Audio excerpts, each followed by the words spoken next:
Good evening, Keto and Wrestling, MJ Wrestling Shoots family. MATTROISE here with another live stream tonight of Dark Side of the Ring, the superstar Billy Graham story. Now, please allow me to be your eyes and ears for this broadcast, and we'll talk about it in between commercial break. All right, here we go. Amazing friends, family. Like I'm really happy actually. Is it show?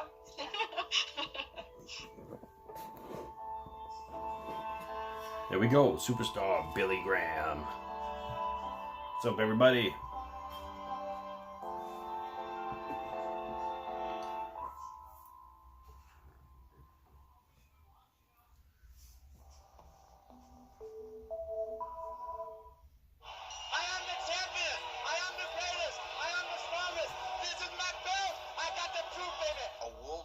Bodybuilder who revolutionized the business of wrestling, Billy Graham was the first superstar. Superstar Billy Graham was the biggest box office attraction in the world. The man of the hour, the man with the power, the man that's too sweet to be sour. Oh my gosh, perfection. His body was unbelievable. He was so far ahead of his time. He was an icon, but he was imitated so much. Every time you watch a wrestling show, Billy Graham influences all of them. And most of them don't even know it. You're looking at the strongest wrestler in the world today. Crowned world champion, Graham spiraled after losing the belt.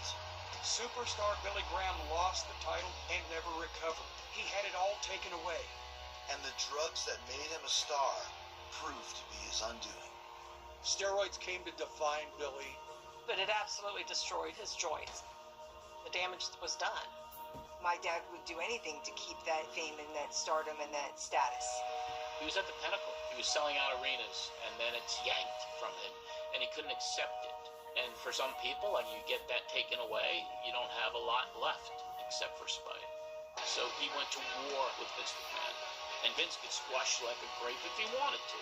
The rise of Superstar Billy Graham is fascinating, but the decline of Superstar Billy Graham is tragic. He overcame everything in life, from meager beginnings to be the champion of the world, but he killed himself in the process. Terrible. Superstar Billy Graham. There he is. Superstar Billy Graham. Very charismatic, colorful individual. Look at the size of those upper arms. Ladies and gentlemen, they border at some 22 inches. My dad was always superstar. Since the day he was born, it was always in him. He's always been superstar. My name is Capella Flaherty, and I'm the daughter of superstar Billy Graham. I remember being in a match with my brother, and the ceiling of the arena opened up, and the sunbeams shone down on my dad, and he just lit up. When that light shone on him, there was no getting away from it. Oh, they're superstar, they're superstar, they're superstar. He's Superstar Billy Graham. He was more superstar than he was Wayne Coleman, at least to myself and my brother. When he was Wayne Coleman, he was loving, and he loved us. But I think he loved being superstar a little bit more. Very loud, very boisterous, always trying to be the center of attention, and if he wasn't, he would make sure that he was. That's just who my dad was. I'm Joseph Michael Meluso, and I am the son of superstar Billy Graham. My dad was always on, even when the camera wasn't on him. If you don't have a color television, go out and hawk your car and buy a color TV so you can see Superstar Billy Graham in living color. In the late 1970s, superstar Billy Graham was on top of the world, redefining the look, the style, and the idea of the perfect professional wrestler. Superstar Billy Graham was the world champion of the biggest wrestling company in the United States.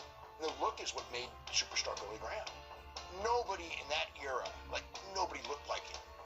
I'm Dave Meltzer, and I've been covering pro wrestling for just over 50 years. He had the bleach blonde hair and was legitimately very, very strong guy. He was very flamboyant. Whatever it is, superstar Billy Graham had it.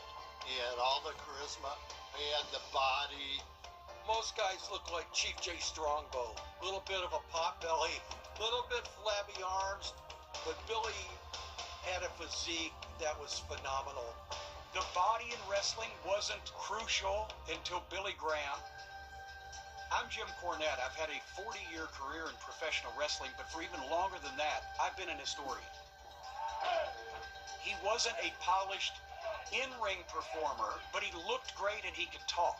This is the beauty of the champion. This is the brains of the champion.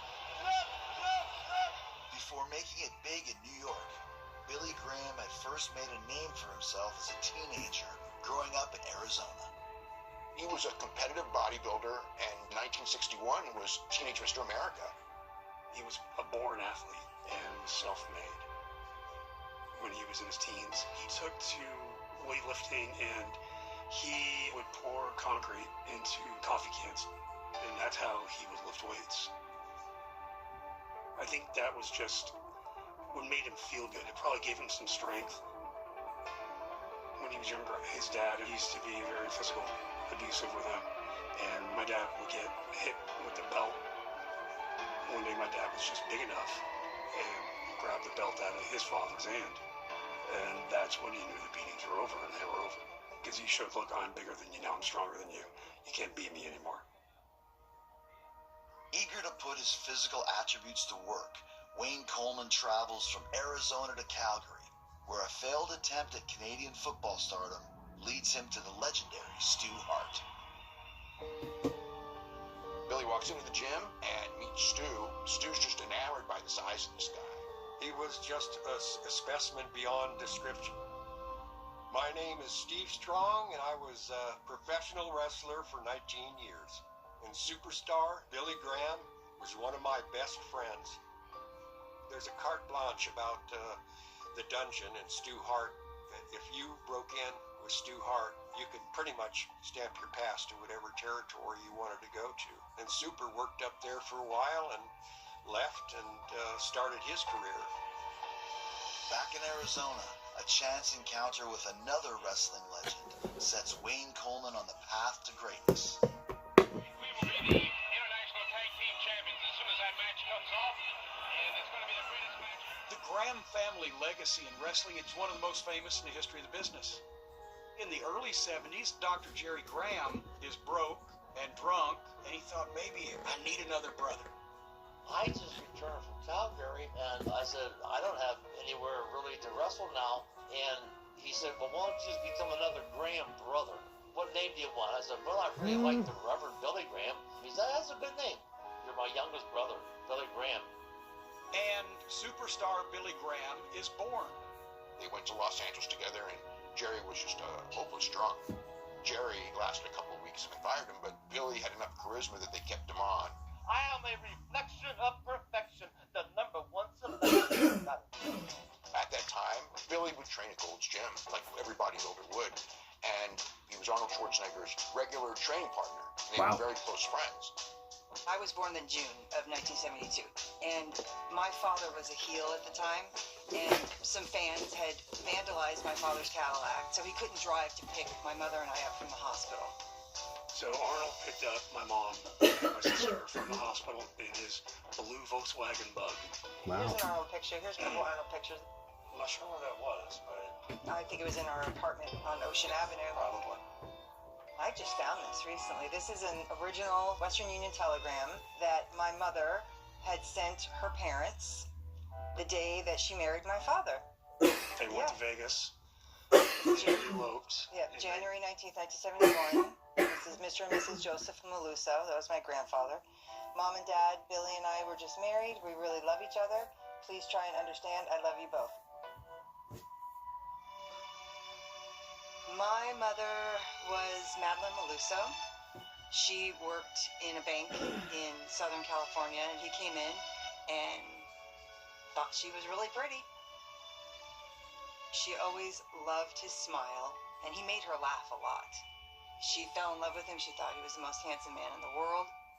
She got pregnant with me, and they got an apartment in Santa Monica, California. She didn't care about the wrestling part of it at all. She just loved my dad. I remember Mom tie-dyeing clothes in our kitchen. She was proud of this look. Mr. Rainbow, more colors in the rainbow. The prettiest wrestler in the world, Billy Superstar Green. The look was good, and he understood his deal was posing and flexing and everything, but it was really the promos. And I'm going to take out my frustrations. I'm going to take out my wrath. I'm going to take out my anger. He'd been an evangelist in his younger years. He was a traveling tent show preacher. My dad started preaching as an evangelist when he was in his teens. He went all over Arizona, in particular, speaking at churches, and did feats of strength. When I listen to his promos now, it's like he's standing in front of a church assembly. It's the same thing, except it's wrestling. Superstar, you are the greatest. You are the strongest. You're the man hour. Billy Graham was probably one of the first to use various catchphrases that he would then start repeating. I'm the man hour. The man with the power. The man with the power. Too sweet to be sour. Too sweet to be sour. I mean, it's legendary stuff. They were unbelievable promos back then. These hands can crush coconuts. These hands can straighten out horseshoes. You know what this arm can do? In 1975, Billy Graham's star is already on the rise when he gets a call from Vince McMahon Sr., New York's top promoter. He weighed in at 285 pounds. Superstar Billy Graham. Billy was very, very excited about being at Madison Square Garden and being in the limelight. McMahon has a clear vision for the superstar, with a bold plan for the future of the World Championship. Bruno Sammartino is ready to step down as being the champion. He'd already had a 9-year run from 63 to 71, and then he was champion again in the mid-70s. Bruno was a living god to the wrestling fans. He was so admired and so idolized. Bruno was so embedded into the history of the sport and New York, but it was time for him to drop the strap. You know, when you've had it for so long, there has to be a passing of the guard. Bob Backlund was Vince's guy. He wanted that squeaky clean guy who could go to schools and tell kids don't do drugs, don't smoke. Bobby Backlund was my tag team partner before he went up there. He was a great athlete, but his promos were the drizzling shit. I've been raised on a farm, and climbing has been a part of my life. Bruno wanted to lose the belt to somebody huge, a big man. So, Billy Graham becomes the transitional champion. He will hold the belt for almost a year, and then he will lose it on such and such date so they can crown their new champion, the All-American boy, Bob Backlund. That's the deal. So Billy knew the day he was winning it, he knew the day he was losing it. He was told. But something happens. Graham wins the title. Even though he's a bad guy, people start cheering for him. Billy Graham became the hottest box office attraction in the business. He's selling out Madison Square Garden. The winner of the bout and still champion, Superstar. Every month there's 25,000 people watching Billy Graham defend the title. But Vince Sr. always had a plan, and he was always regimented. He was sticking to it. No matter what, it was strictly, we want a babyface as the champion. And Billy was not going to be that babyface. And this is what led to Billy Graham's downfall. Wow. That's crazy. So he was drawing money back then. If it was Vince Jr. in charge during that time, he would have kept the belt on Superstar Billy Graham. If he was drawing money as a heel, I mean, I don't get it. I mean, it's a business. So if he's doing a good job, I don't know why they didn't keep the strap on Superstar Billy Graham. And he was well ahead of his time. Well ahead of his time. His promos, his look, his persona, his physique. He was so ahead of his time. Can you imagine if they put him in today's era or even the golden era of WWF or even the Attitude Era? I mean, he would have been a star. A huge star. He was really in the wrong era where he was. He was way ahead of his time. And now that's what WWE wants. That's all they want. They want someone who could talk, who could tell a story, who could get their point across to the crowd, the audience, who could work the crowd. And the wrestling aspect, they'll worry about that later. They want personalities. Yeah, definitely Garrett. He would have been great in the Attitude Era. I think he would have been great in any era other than the era he was in. Michelle McCool. Man, that was a terrible, terrible Hall of Fame induction speech. It put me to sleep. I mean, she just wouldn't stop talking about BS. Like, what are you doing? And it was late on the East Coast, so I just fell asleep. Woke up to Triple H kissing Shawn Michaels. I'm like, what the hell did I wake up to? Am I dreaming? Like, what the hell is this? Like,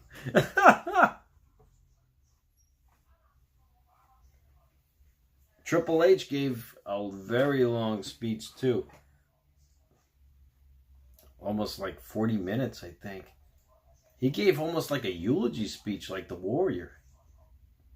That's why I was getting kind of worried. I'm like, wow, he's giving his own eulogy here. Like, I hope he's okay. Because Warrior did this 10 years ago, and we know what happened to him. The roast of WrestleMania? Oh, I didn't see it. Was it funny?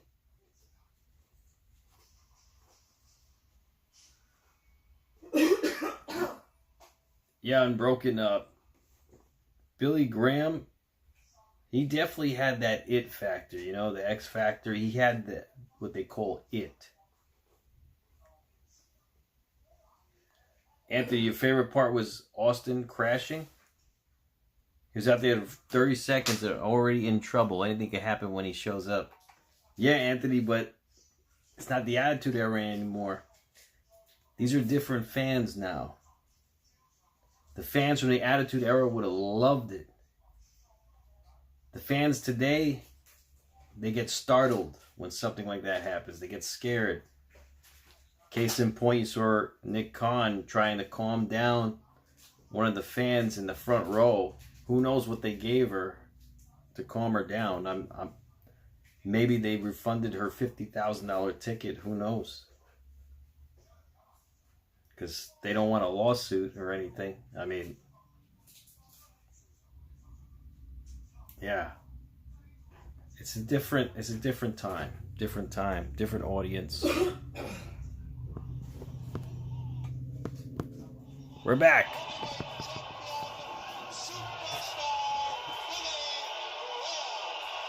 Superstar Billy Graham's reign as champion ushers in an era of good fortune for his family. We had a very nice house in New York. We had maids in New York. We had a 3-story home in New York. We had a limo. We had a lot of money.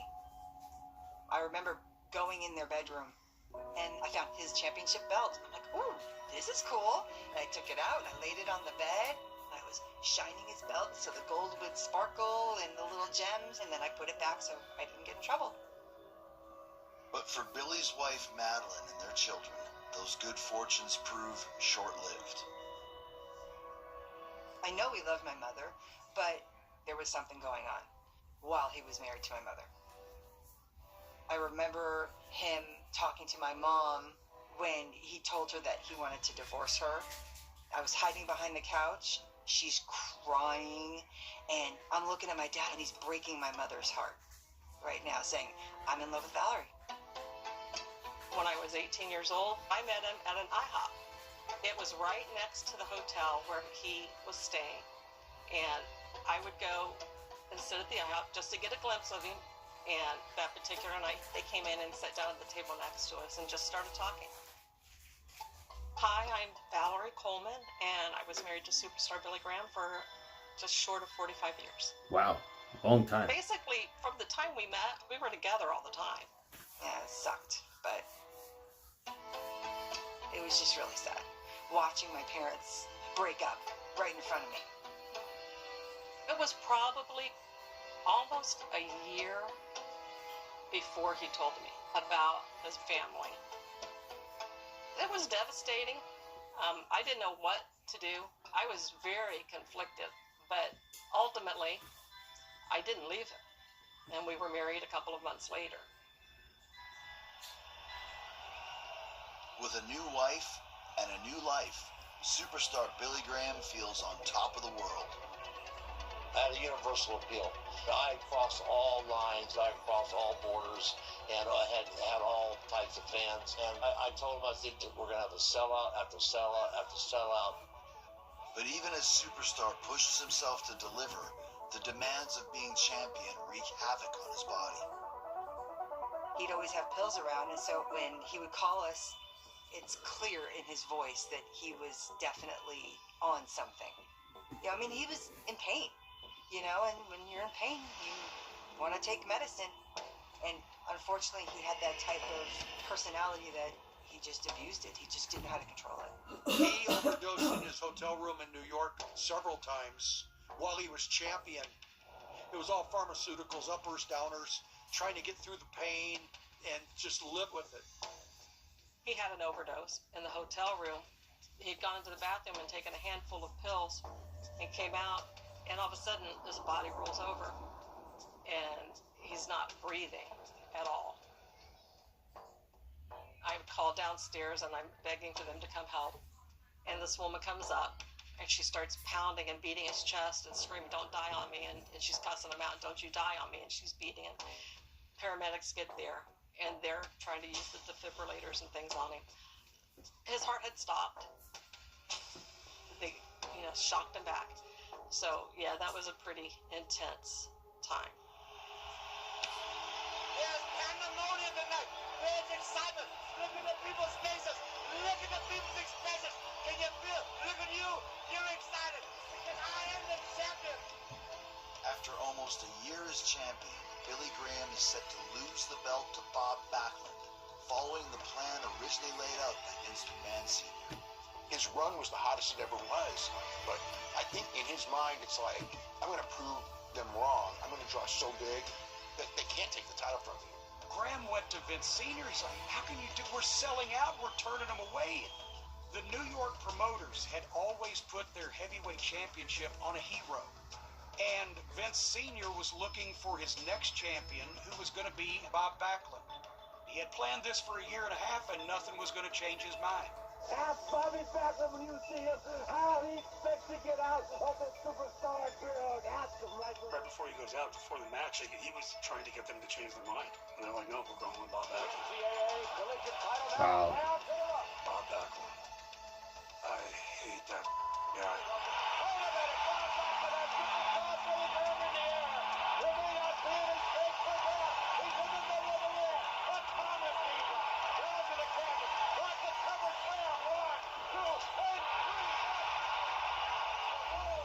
Wow. He was the biggest box office attraction in the business, and it was taken away from him. He couldn't understand why. All the struggles, all the pain, working his way up from nothing to being champion of the world, then all of a sudden lose it. In his mind, he's like, what was the point? Did I do something wrong? These guys obviously don't know greatness when they see it, so it hit him very hard. That's all that there is in this world. It's the championship belt, the greatest wrestler on the... Wayne was very, his entire life, a very insecure person. It's kind of hard to believe when you would look at him with the physique and everything. But he was very insecure, so he just never could believe that he was really worth anything. He was beaten down so much growing up. Not just the physical, but also the verbal abuse and being told that you're worthless, you're no good, you'll never be anything, you're ugly. And he took it. He received that. He accepted that. And he believed it. His entire life had stayed with him. Being on top, being the champion, carrying that belt meant so much to him. And when he lost that title, it certainly changed everything from that day forward. It just flat out was devastating to him. It destroyed his ego. One day he'd started a big bonfire, burned all of his wrestling gear, boots, his jackets, his robes, his attire. You know, just, he burned everything.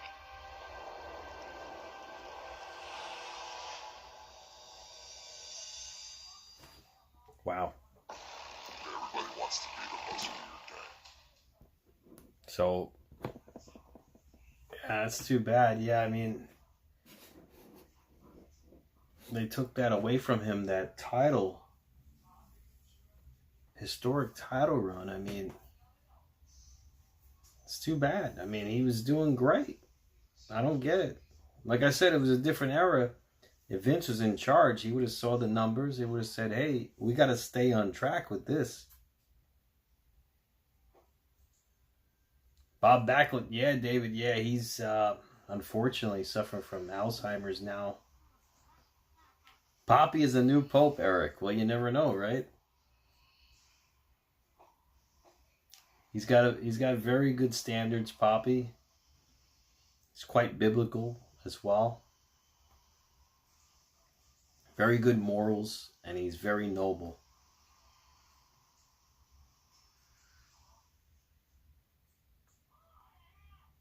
But yeah, that's crazy. I remember, I think Poppy liked Bob Backlund back in his day, because Bob Backlund was very clean cut. He wasn't over the top. He was very straight to the point. And he had a good message. Take your vitamins, say your prayers. He was doing that before Hulk Hogan. He was doing that before Hulk Hogan. Hulk Hogan must have took that from Bob Backlund, and Hulk Hogan must have took some look from superstar Billy Graham. So, I mean, that's basically what happened.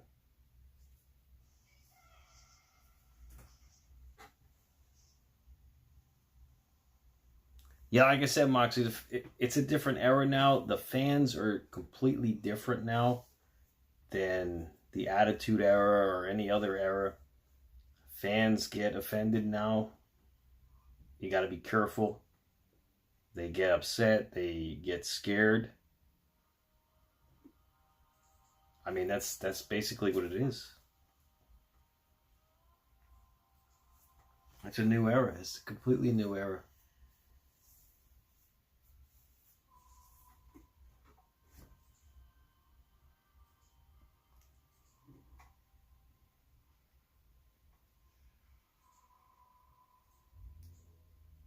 Paul Heyman.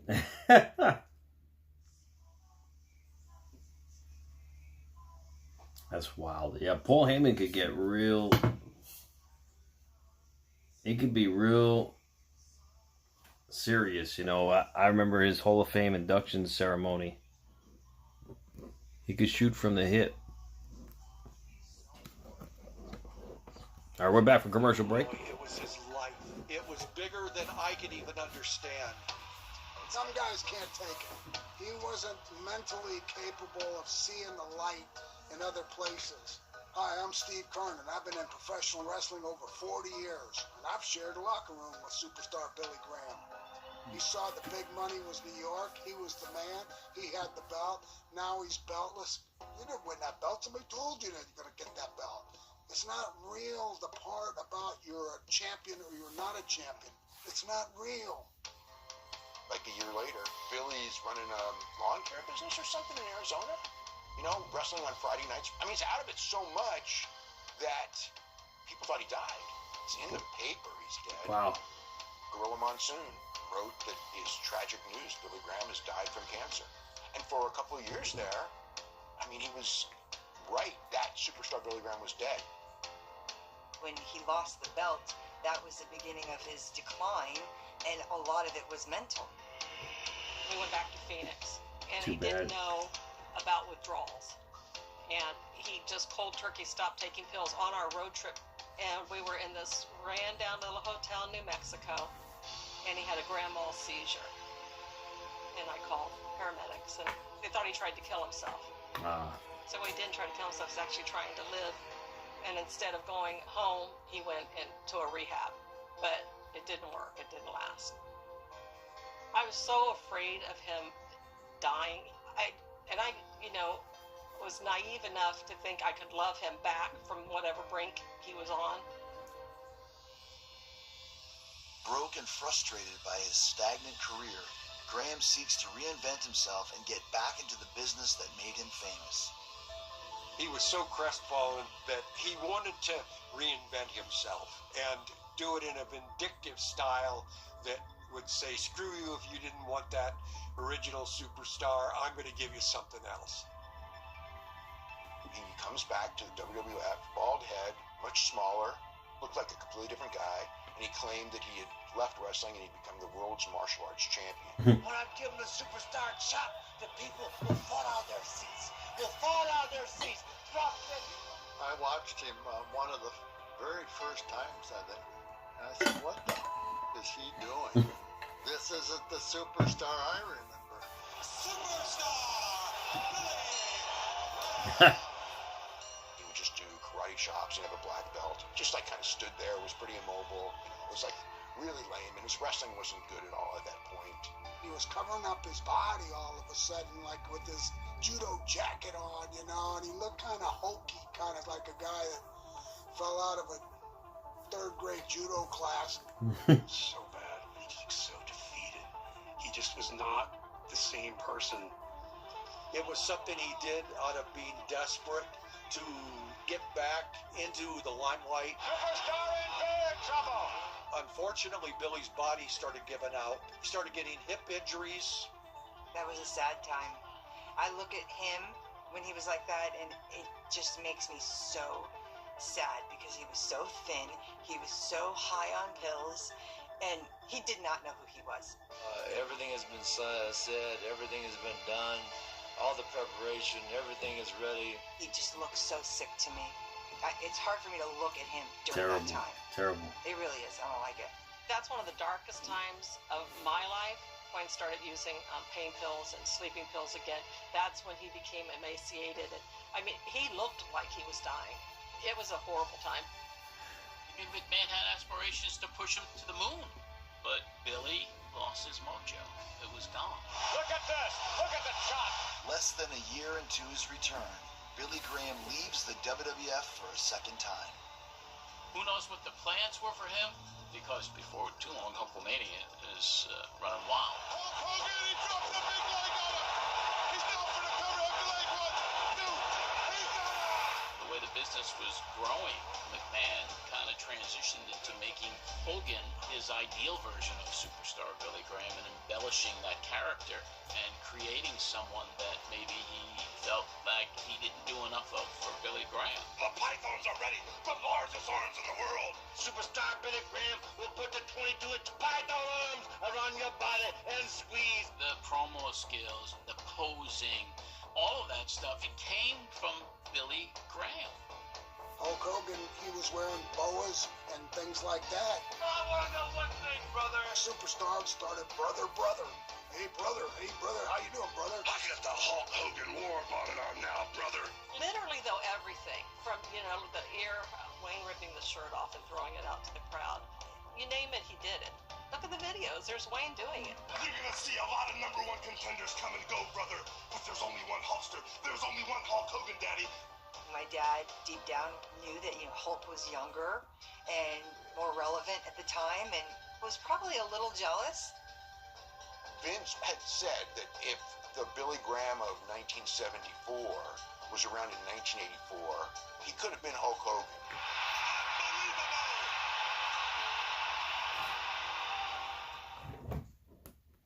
See, I just said that earlier, actually, about the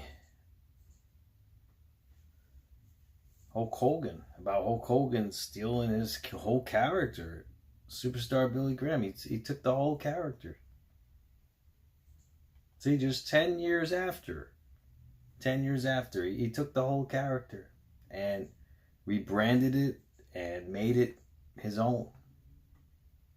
And it's really a shame. And then he took the take your vitamins, say your prayers from Bob Backlund. So Hulk Hogan just took everything from everybody.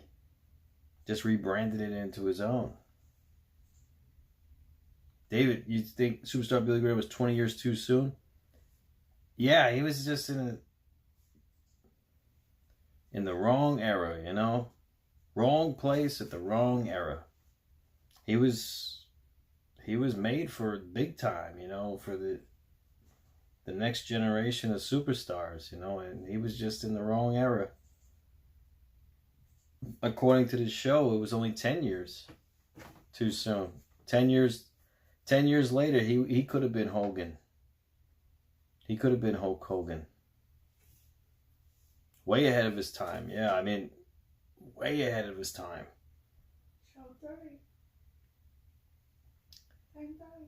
But it's really crazy how how they just, some of these wrestlers steal from other wrestlers and they don't give any credit where credit is due. It's really a shame.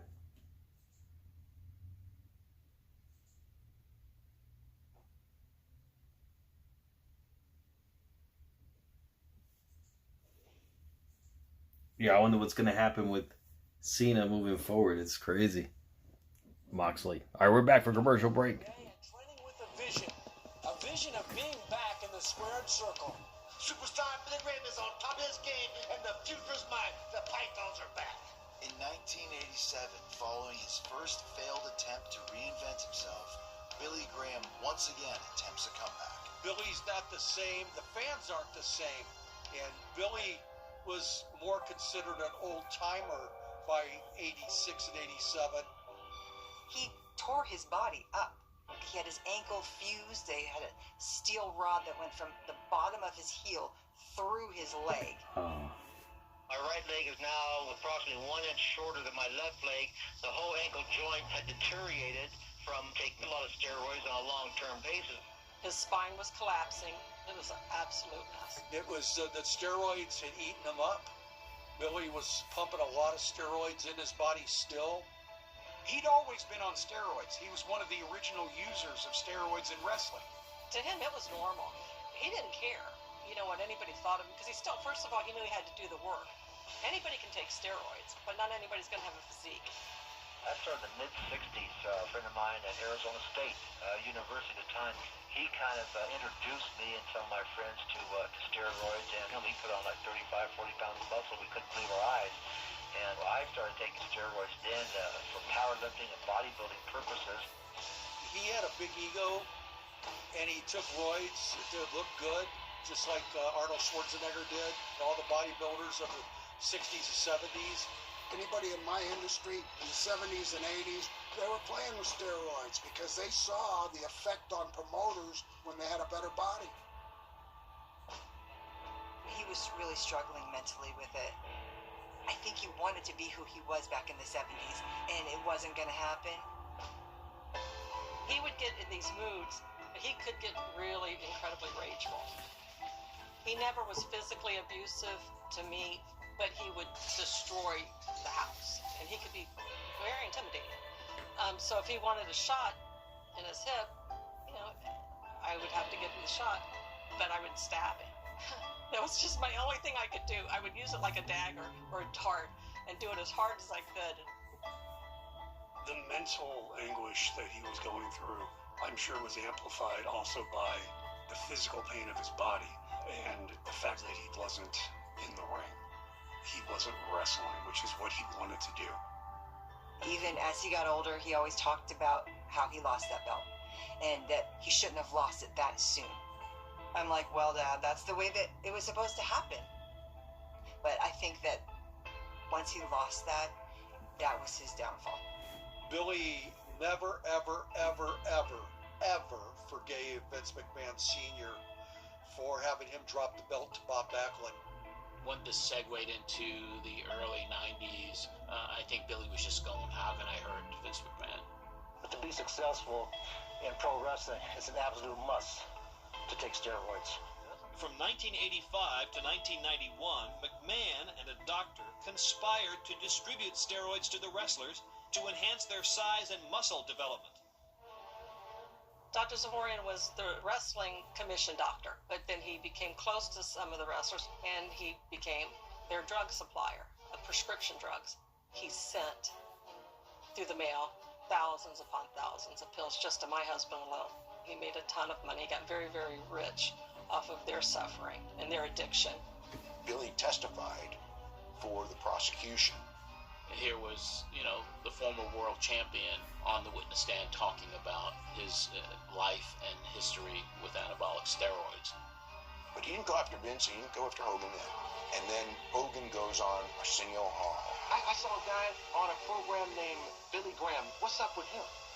Well, superstar Billy Graham apparently in the 70s was one of the top wrestlers on the top. Hulk says something to the effect, oh, he's just like some old time, like that he was nobody, that he was a nobody.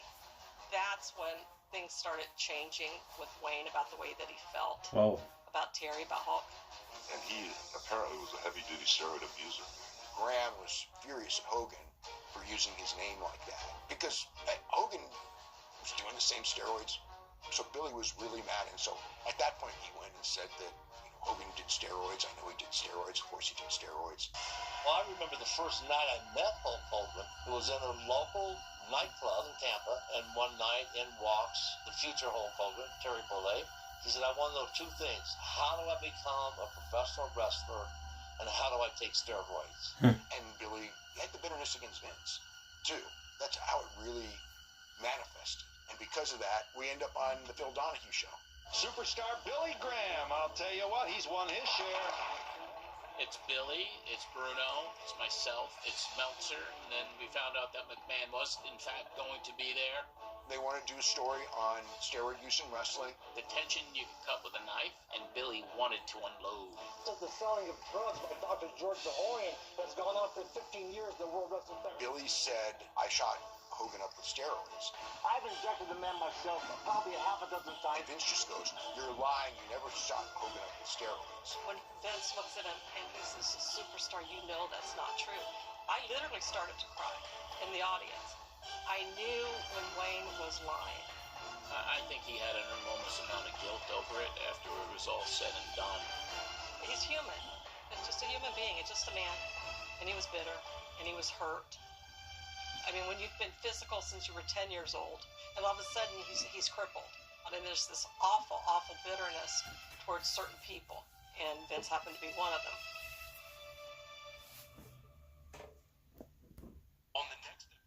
Steroids. See, it's run rampant in professional wrestling. It's just insane what happens to these wrestlers. I mean, it's really a shame. Like, it's almost the same story over and over again. Drugs, alcohol, pills, steroids. It's really sad. It really is. And it's just like history keeps repeating itself over and over and over again. It's really a shame.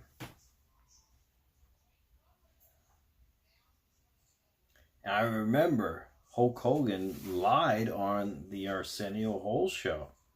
He lied. He said he doesn't take steroids. He lied on that show. Flat out lied.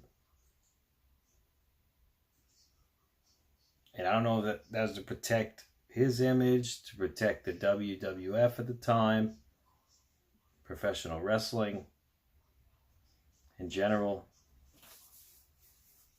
It's really a shame. Moxley says that was Hulk Hogan that took them, but not Terry. That's right. Just like the steroid trial or the Gawker trial with Hulk Hogan. He used that argument. He said, I'm Terry Bollea. I am not Hulk Hogan. That is my anonymity. My anonymity is Hulk Hogan. I am Terry Bollea. And the prosecution just couldn't get around that. And that's probably why they lost. They couldn't get around the fact that Hulk Hogan is a character that Terry Bollea portrayed. They're not the same person. They're not interchangeable. That's his character that he plays, like a movie star in a movie. That's his character, and that's he got those lawyers good with that. The lawyers were like, seriously? Yes, I'm serious. Hulk Hogan said, yes, I'm serious. I do not have a 12-inch, you know what? Hulk Hogan, on the other hand, does. My character does. But Terry Bollea does not. Billy's relationship with his children unravels. There is a difference between a dad and a father. Father's somebody who, in every aspect, is always there for the children. And my father was a dad because he got my mother pregnant with me. And that's kind of it, really. I mean, I hate to say this, but my father never really paid child support ever. So my mother went back to working at the bank. My mom was working a lot, doing 2 or 3 jobs, but she would make sure that me and my sister ate. She always was verbal about how hurt she was, but she loved until the day she died. I mean, my mother never remarried. He moved on, he married Valerie, fell in love. We were part of his past life, and he never helped us. There was never a father figure in my life. I never respected the guy as a kid. I never respected him as I got older. He made me very angry about how he treated myself and my sister and my mom. It made me very angry. I mean, it was heartbreaking. You know, because I look at him and I love him. You know, and I just wanted him to want to be with us. And he didn't want it. He just didn't want it. Joey knew that my dad, I think, loved me more than him. My brother was born sick, and he was born with a hole in his heart. So I think because my brother wasn't perfect, my dad kind of pushed him aside a little bit. He would forget my brother's birthday all the time because my dad didn't really care about him. When I was 18, I changed my name from Joseph Cole Coleman to Joseph Michael Meluso because Meluso is my mom's maiden name. I decided I was moving on from who my dad was in my life, and I was hoping it hurt him when I did it. That destroyed him. It broke his heart completely. He hurt me my entire life. I made him upset or mad at me. Tough shit, I don't care. He loved those kids so much. He didn't know how to be the dad that he wanted to be. He never had a role model. Unfortunately, so much of his life was defined by his dad. I'm very happy that he found Valerie and they were in love for so long because they truly were meant to be together. I don't like the fact that he treated us as if we weren't there anymore. I just knew that my dad was full of shit, but I accepted because I loved him. But my father was not invited to my wedding, so my brother gave me away. I was lonely. I was depressed. And I'm telling you, I felt every emotion that you brothers have felt in your life. Alienated from his children and the world of wrestling, Wayne Coleman returns to his roots as a preacher. He didn't have anything else, and he knew he was good at ministry, so he went back to that. I think as he got older, he went full-blown with the church and maybe to make amends to God for the sins that he committed in his life. He truly believed, and I believe it as well, that his true calling was for ministry. Wayne wrote the play called The Empty Ring. It was Wayne's life story, and it was a wrestling ring, but it was empty for him. There was no fulfillment. And Jake the Snake played Wayne's part, wanted my daddy to look me in the eye and say, son, I'm proud of you. He couldn't do it. One scene was a hotel room, and he overdoses in the scene, and it shows him like taking the bottle of pills, and it's very dark, and there's a lot of demons all around Jake. They're swirling, like trying to get him. But ultimately, it's a redemption story, and it was so emotional for me to watch that because it was so real, you know, and it was his life, and it's what we lived.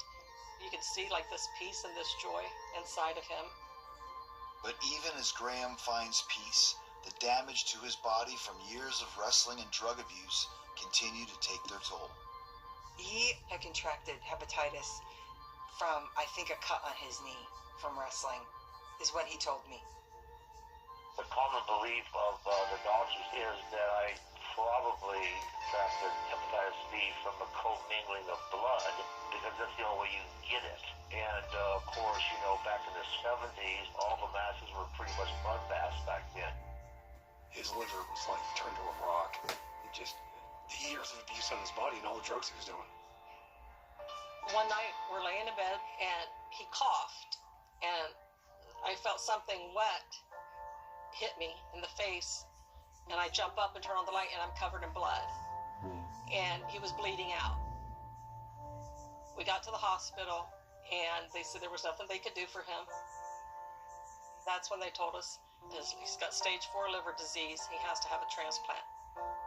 He was getting sicker and sicker and sicker, and he's like, Capella, I've only got like 6 weeks max.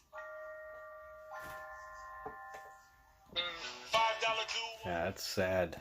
That's really sad. Man. Hepatitis, yeah, I mean, yeah, you get that from blood on blood, and yeah, it's terrible.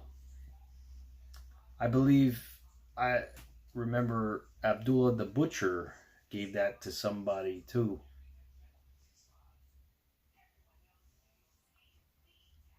And I think Hannibal, he's another YouTuber.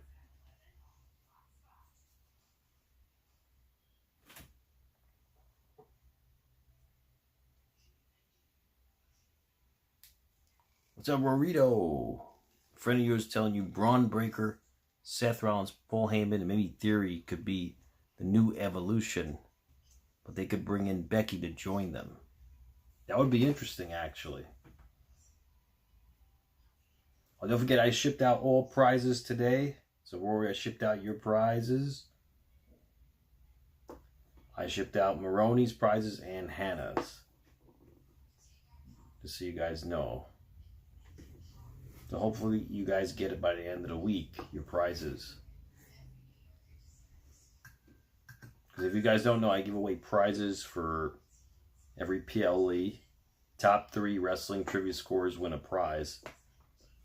For WrestleMania, I gave away a Rey Mysterio ring-worn mask.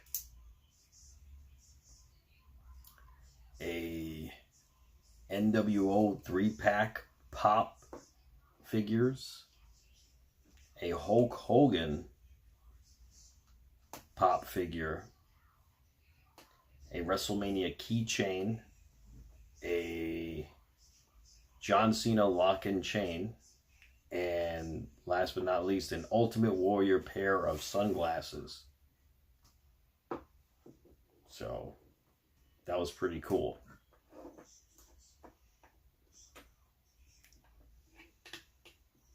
Moxley, yeah, Charlotte had a lot of work done. She did. She really did. I mean, for better or for worse, I don't know. I mean, I never really found Charlotte attractive at all. Like, never.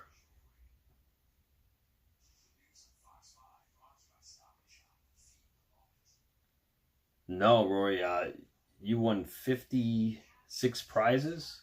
No, no one will ever top that. I doubt it. I doubt it. I don't think it'll ever happen. 56 prizes. Yeah, that's unheard of. Oh, Hot Stuff Eddie Gilbert is next week, guys. Hot Stuff Eddie Gilbert. Pretty much broke his heart. I don't think that pain ever left him. He would have gone on to be one of the most influential minds in wrestling. But it didn't happen that way. Dark Side of the Ring. New episode next Tuesday at 10 on Vice. Ravaged by hepatitis C, superstar Billy Graham faces a fight for survival, requiring a liver transplant just to stay alive. Knowing that he might not wake up, he called Vince, and he just asked him again to forgive him, and he told him that he loved him, and he thanked him for everything he'd ever done for him. But that tells you his heart, what was on his mind were the people that he had hurt, you know, people, that things he hadn't forgiven himself for. Vince was gracious enough, and he was very kind, thankfully. He didn't have to be even then, but he was. This poor girl had died and donated all her organs that could be donated. Thank God for that, because I really thought he was gonna, that was it. That was it for him. And then, short while after that, I told him I'm never gonna forget all the things that happened in the past between you and Mom and me and Joey, but I'm an adult now, I'm pregnant, you're going to be a grandfather, and I can forgive. I was given 21 more years with him. You know, God, for whatever reason, he had his hand on Wayne's life, and he never let go, and he never gave up on him. He was a walking miracle. In January 2023, after 2 decades of battling liver and heart issues, Graham is hospitalized once more. All the times he got sick, I'm like, my dad's always bounced back. I'm not worried about it. And me and my sister talked for about 6 months before. She's like, do you think we should go see him? And I'm like, he's fine. He's fine. He always gets sick. He always gets better. I was still conflicted if I was going to go or not. I had had enough. You know, if he dies, he dies. Okay, God's going to take him, and that's just what happens to us. We live, we die. And, you know, as much as he had disappointed me for most of my life, I wanted to make him happy at the end. For a while, I was like, why now should I go see him? Why should I have to put myself out to go see my father in Arizona when he never did anything for me? I mean, what am I supposed to do? And then I saw some pictures that Valerie posted, and that's when I saw my dad as my dad. He wasn't Superstar anymore. He is going to die. So that's when I went to go see him. He started actually telling me some stories about my mom, and it sounded like he was very remorseful about how he treated her. How he wished he could have been a better person. And when I heard that, I knew he was dying. And I looked at him, and his body was, I hate to say it, but he was so small. He had no muscle anymore. And I looked at my dad, I'm like, oh my God, this is not Superstar Billy Graham anymore. My brother had flown out there before I did, so I bought a ticket and I flew out there by myself. I played him, Bob Dylan, and that meant a lot to him. I put that music on and he closed his eyes and he put his head back and he got this little faint smile. It was the best smile that he could give at the time, and he just was so happy to be listening to Dylan, and it made me happy that I could do that for him. You know, and the next day, Valerie and I are talking to the doctors and we're like, you know what, Valerie, it was like, it's time. My sister was with him at the hospital, and I was home, and I could hear my dad on the phone. I told him, I said, Dad, you know, we've had our problems in life. We've had a lot of issues with each other. I've hated you for a very long time.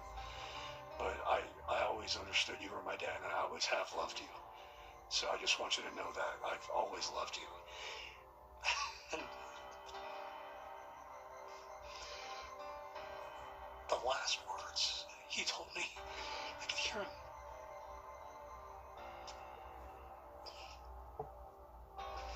Trying to get the words out.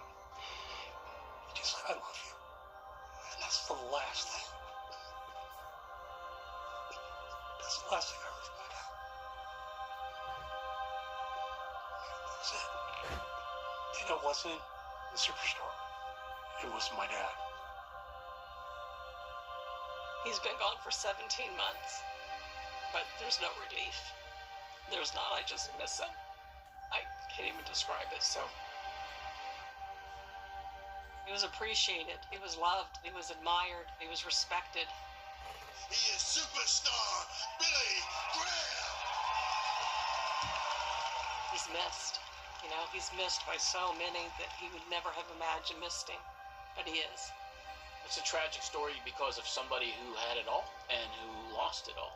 I am happy that he had God in his life. I'm not happy about all the other things, but I am happy that he is my dad.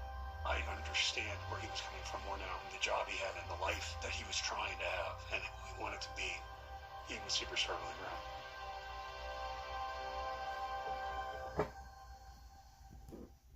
I gotta say, you know, yes, Superstar Billy Graham did deserve to be in the Hall of Fame. Yes, 2004. Yeah. Yeah, Garrett, yeah. I gotta say, you know, this season's pulling out all the punches for Dark Side of the Ring, Season 6. Every episode's been very in-depth. Every episode's been very real. And they're definitely not pulling any punches with these episodes. Like, I'm very impressed with this season. This season's got a lot going on. Even though, yes, Moxley, it's almost every episode has the same issues as far as substance abuse and pills and drugs, alcohol, steroids. But it's really, as far as how these wrestlers get to that point and what they do in their lives, that's where it's different. However, it all stems from that, I'd say.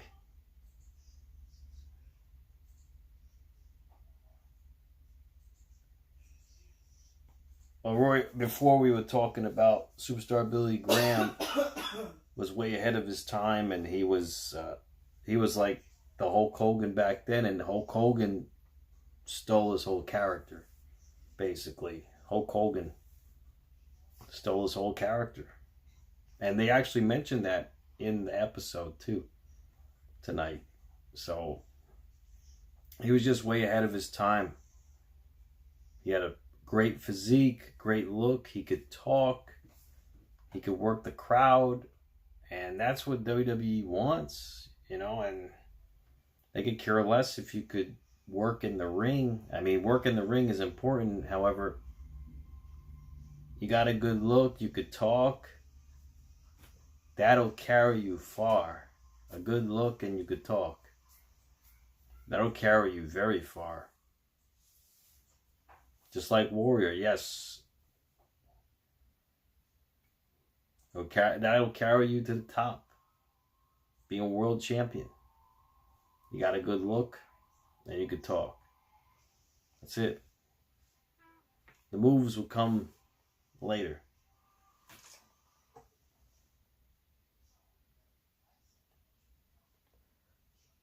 Well, if The Rock wants to fire Triple H, that's on him. You know, it's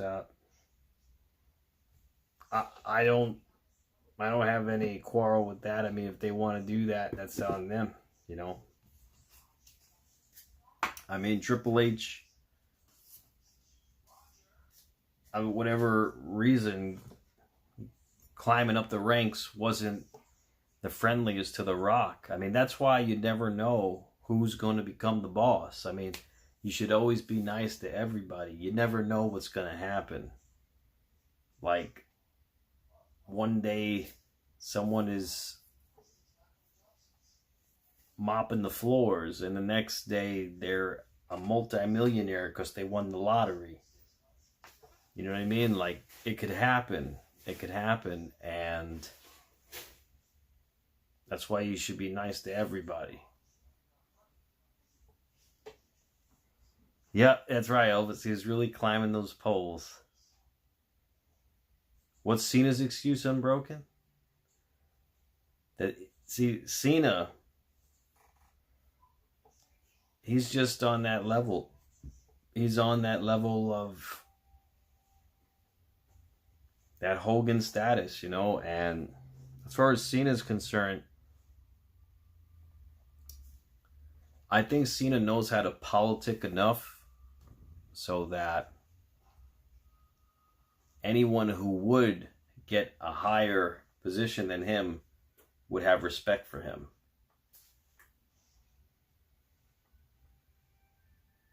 That's great, Maroney. So we'll wish you happy birthday next Tuesday. I think so, Rory. I think so. Nick Khan was an usher at WrestleMania 9. I got to see that documentary on Peacock. In fact, I'm probably going to watch it tonight. That's awesome, Maroney. Have a good time, man. All right, guys. So I'm going to get going. I hope you guys have a great night tonight. Hope you all be safe and be well, each and every one of you. And I'll catch you guys next time on the live stream. Enjoy your evenings, guys. It's great to see you guys. You too, Roy. You too, Moxley, Maroney, Elvis. Everybody, have a great night. Be safe, be well, everybody.